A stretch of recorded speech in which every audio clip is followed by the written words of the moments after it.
Amy Clark, what are some of the most important strategies you've seen K-12 online teachers use that seem to you to be effective in increasing social presence overall and might make good strategies to focus on in further research on social presence and its impact on learners?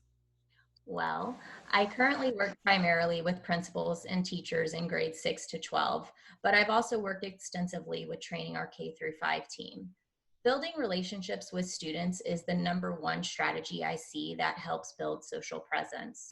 Again, teachers developing engaging live lessons is also important, and allowing students to interact with each other in a controlled environment, facilitating the exchange, and making the lesson relevant is an effective strategy.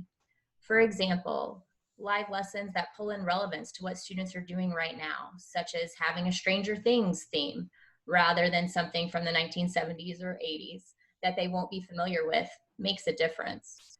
Teachers will not see as much student attendance and engagement if the live lessons are just sit and get. We need to get students to want to sign in to the live lessons. Now, I've been reading a lot of news articles about parents who are new to having their children at home, learning remotely due to the pandemic and all of the challenges these parents and students have been having.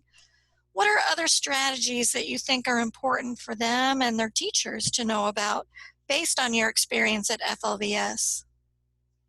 One important thing I've seen at FLVS is having teachers work with parents and students to create a schedule that works best for them, whether students are in sports or only taking one course with FLVS in addition to courses at their brick and mortar school.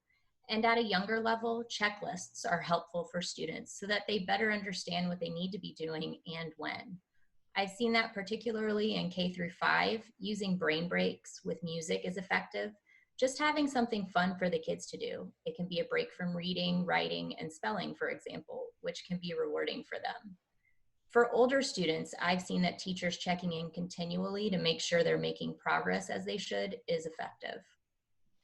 Do you think COVID-19 has affected the learning of students who are already familiar with doing online courses before the pandemic? Oh, yes. Even for students who were taking courses with FLVS before COVID-19, things have changed. Students may now have to share a computer with a sibling or work on their courses at the same time as their parents are trying to work from home. If our teachers don't have a strong relationship with our families, they won't be able to support them and help them be successful.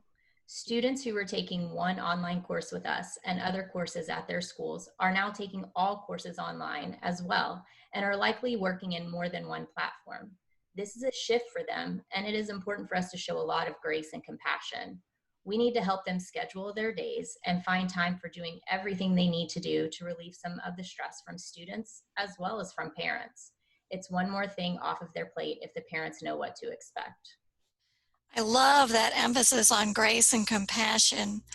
Aimee Whiteside, that certainly fits with your analogy to Mr. Rogers as a key example of someone with loads of social presence.